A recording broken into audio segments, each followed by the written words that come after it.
Bom dia, boa tarde, boa noite. Nós vamos falar da relevância da solidariedade na relação de consumo.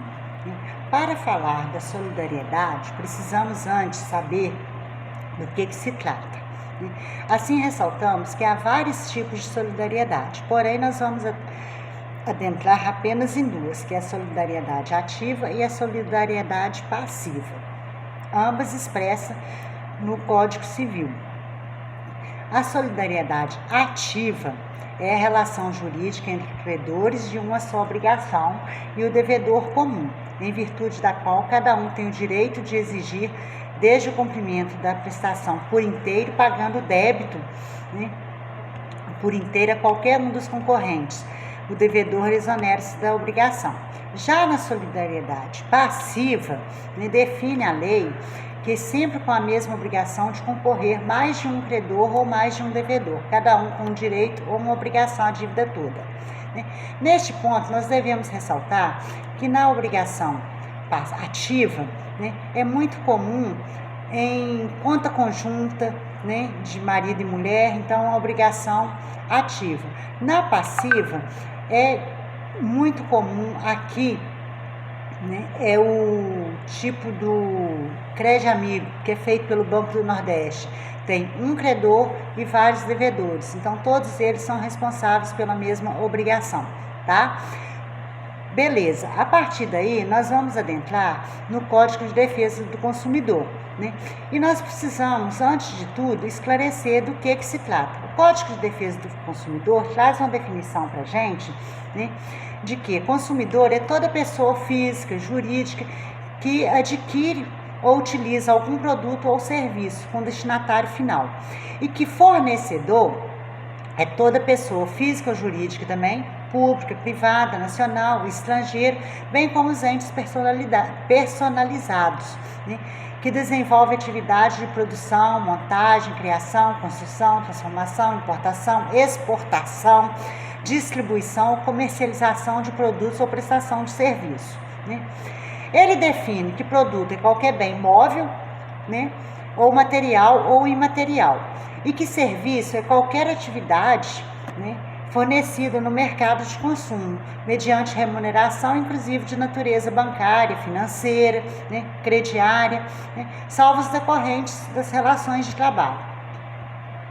O princípio da solidariedade para o CDC, que é o Código de Defesa do Consumidor, todos os agentes são solidários na responsabilidade para o consumidor. Abrange não apenas o vendedor ou o comerciante, que mantém o contato direto com o consumidor, mas também os demais fornecedores intermediários, que tenham participado da cadeia de produção e da circulação do bem, como, por exemplo, o fabricante, o produtor, o construtor, o importador, e o incorporador. O comerciante foi excluído dessa via principal, porque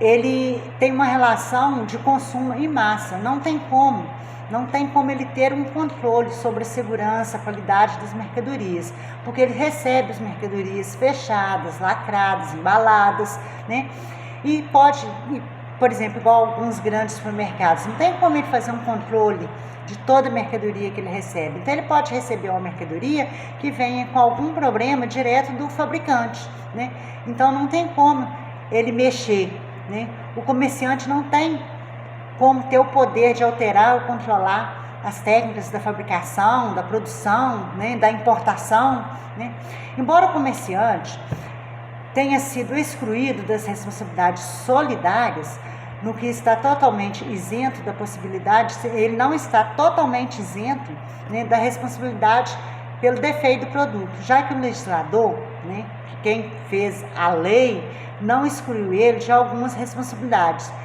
Quando os responsáveis principais não puderem ser identificados, aí o comerciante vai ser identificado, aí você vai cobrar do comerciante. Quando o produto fornecido, tiver sem identificação clara, do fabricante, que aí às vezes você compra algum produto, não tem como você saber quem foi o fabricante. E quando o comerciante também não preservar aquele produto que ele está vendendo, Por exemplo, ele compra uma quantidade determinada de um produto, o arroz, por exemplo, e deixa estocado em um lugar úmido, né? Um ovo que ele deixa num local muito quente, então aquele produto vai estragar. Aí, nesse caso, o comerciante vai ser responsabilizado, sim, né? E tudo. Aí, beleza. O consumidor, quando ele adquire qualquer problema e está com qualquer produto e o produto está com algum problema, ele é livre para escolher a quem ele vai ajuizar a ação para reparar o dano. Ele pode ajuizar contra apenas um dos agentes, ele pode ajuizar uma ação contra todos eles, né, com qualquer um deles, né, sendo que cada um dos agentes que integra essa corrente, essa massa, está individualmente obrigado a pagar a dívida toda. Então, por exemplo, se ele ajuizar contra o comerciante tem que pagar ele todo o prejuízo. Se ele ajuizar uma ação contra o fabricante também tem que ajuizar toda a ação que ele mover. Aí vai caber ao consumidor quem que ele quer, a quem que ele vai querer ajuizar a ação. Assim, para não prejudicar ninguém, né, o artigo 13 do Código de Defesa do Consumidor, ele prevê a possibilidade do direito de regresso.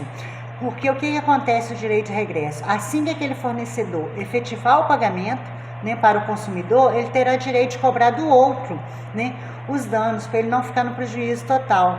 Vamos supor, na embalagem não tem identificação de quem foi o fabricante, então eu vou ajuizar o comerciante vai me pagar, só que ele pode ajuizar uma ação, né, que é o direito de regresso, contra o fabricante, porque ele tem acesso ao fabricante, ele tem a nota fiscal de quem ele comprou, então ele vai ajuizar a ação contra o outro, que é o direito de regresso. E se o outro tiver comprado do outro, assim sucessivamente, né?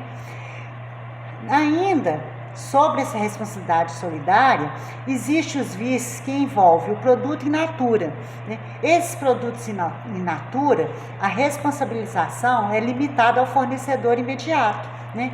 Porque ele não fica passando por vários processos, o fornecedor e o comerciante, né? Exceto se não for também possível identificar o fornecedor imediato. O fornecedor imediato também será exclusivamente responsável quando realizar, né, o vício de pesagem, medição do produto, o instrumento, né, e instrumento. Utilizando de tal função, a ação estiver aferido, né, conforme os padrões oficiais. Dentro das inúmeras disposições, podemos perceber que a responsabilização solidária, né, da cadeia de fornecimento é uma enorme conquista para os brasileiros, né? Para nós, essa responsabilização solidária, pois a medida possibilita que todos os fornecedores envolvidos na relação de consumo, né, quando a gente compra qualquer coisa, podemos responsabilizar alguém, né, para não termos os danos causados, né, para ressarcir os nossos prejuízos. E quando o CDC resolveu, né, entrar com esse instituto, que é com essa legislação, o legislador, ele idealizou, né, que o consumidor prejudicado não tivesse dificuldade para identificar o culpado pelo dano. Então, por isso que ele colocou que a gente poderia, né, procurar os nossos direitos com qualquer um que fosse, né, que poderia ser ajuizada a ação com qualquer um poderia ser responsável, desde que fosse o fornecedor, o produtor, o comerciante, porque nunca o consumidor pode sair no prejuízo total. Bom, chegamos até aqui, espero que vocês tenham entendido, né? Peço desculpas que estou fazendo esse vídeo no meu trabalho, mas é isso aí, tá? Um abraço.